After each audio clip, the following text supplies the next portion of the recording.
wararka aan ka helino gobolka Badhan ee Somaliland ayaa waxa ay sheegayaan inuu xilkii iska casilay gudoomiyihii gobolkaasi Cali Xuseen Maxamed xilli dhawaan ay soo gaarayeen gobolkaasi Badhan mas'uuliyiin ka kala tirsan Somaliland iyo Puntland gaar ahaan magaalada Badhan ee caasimadda gobolkaasi oo ah Somaliland. haddaba gudoomiyaha casilay Cali Xuseen Maxamed ayaan khadka telefoonka ku tiigsaday waxaana ugu horreyn weydiiyay sababta xilligan keentay inuu xilkaasi iska casilo wareysigana dhaxmarina waxa uu dhacay sidan. sababtaan iska casilay waxa weeye arrimo muddo soo tiisanayay oo aan jeclaa inay wax ka qabsadaan oo wax ka qabsan waayay oo waxa weeye wadankii Puntland laan kula tartama oo horumar wada oo jaamacado wada oo wadooyin wada oo dhismayaal xarumo maamul wada aan islahayn kula tartama dowladda saraakiil waa ka weynay madaxweynaha iyo madaxweynaha ka weynay وحبض وحنا هين وحاولنا ورد كيودا لجولا وحلورنا يا عيدا بس على وحلورنا يا ود كان عدنا صوت على لورنا وحلورنا يا عيدا بس على مركا عرفها عبد جدنا في خطر السباعي بس بان ساعتين كان وقت هذا مركا maxay tahay arrimaha horumarka ah ee aad Somaliland ka codsateen ee furin weyday ay tahay hadii alla ma qabto حرمتنا بانسلين واحد كذا مشاريع هرمونات واحد كذا ودين واحد الله واحد علينا هي واحد الدولة بقرارات يلي ما يعجبني فانكرين waxaad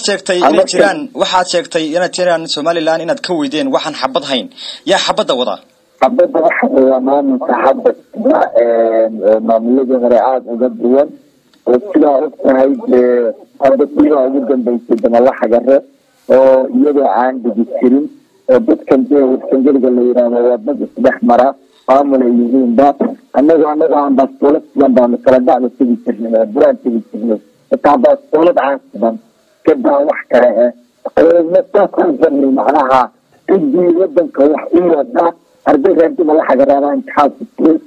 حاول من الوسيل محكمة هذا انت ما حجره معمل المبادئ هنا بياخد كلمه وحوي حسب ده ضعي تتبع كل شيء على رجع دمنا يدور رجع من ده تبع عن يرد الشيء تدخل عيال مع فؤاد في وجع مجان تعب كل كان لو تستطيع كلمه حضر كهرباء وحوي يا مثلا ده نرجع لنا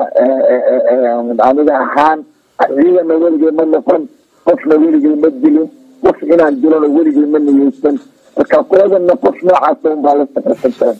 gudoomiye waxaad sheegtay inay jiraan xaalad amni darro oo gobolkaasi ka jiro hadda sida afkaaga aad ka sheegtay marka adiga gudoomiyihii gobolka ahaa yaad kale ku haleynaysa mas'uuliyadda amniga dalka ee gobolkaasi inay wax ka qabato soo adigu gudoomiyihii ma ahayn inaad wax ka qabato gobolka amnigiisa amniga xumaanaya amnigu shacab xumaynayo maaha amnigu shacab xumaynayo baa la yiraahdaa maamulku wuxuu uga qaban waayo وعبني المسبحي محمد كان حمينيان هدي حمينيان يجي النبي الله هذا وكداي فكوانا وقت انه النبي فكره وتستنوه بدي يبدا كورمرتي اللي قبل دي فكرت كلمه عن الله سقيتنا يا ابني الشعب حمينيان مثل الدوله ده حمينيان موسى waagartay gudoomiye maxaa ku soo beegay xilligan iscasilaadaada waxaan qaalaa in halkaasi joogan deegaanadaasi mas'uuliyiin ka tirsan Puntland iyo Somaliland bay dhawaan soo gaarayeen marka maxaa ku soo beegay iscasilaadaada waqtigan xawaaye aniga maamulka Puntland cidda ka joogta iscasilaadaydu ma qusayso iscasilaadaydu waxay qusaysaa arrinkii ka dhacay sama la xagare arrimaha ka jira ciidamada la soo radayo kaartaaka taasi qusaysa waxaana u sheegayaa Somaliland markasta oo xabad dhacdo in bulshada deegaankan Badhan iyo Dahar iyo Qulqulol dadkan la waayo oo markasta oo xabad dhacdo dadban la waayo taala bas gudoomiye ma jiraan xiriir dhex maray adiga iyo mas'uuliyiinta Puntland ka tirsan ee deegaanadaasi yimi maadaama Somaliland xilkii aad hayso iska casishay وحوالي دوين كيران وحوالي مركان عرقين Somaliland aan lala sidan kareyn wadanka horumarkiisa iyo midnimadiisa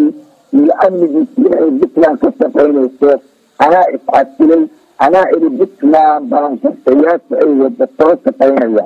markaasaan ku wada shaqaynayna. ma xagee ku dambeysay marka mas'uuliyadii ay ku dhiibatay Somaliland maadaama xilkiina aad ka casishay xafiiskiina aad ka tagtay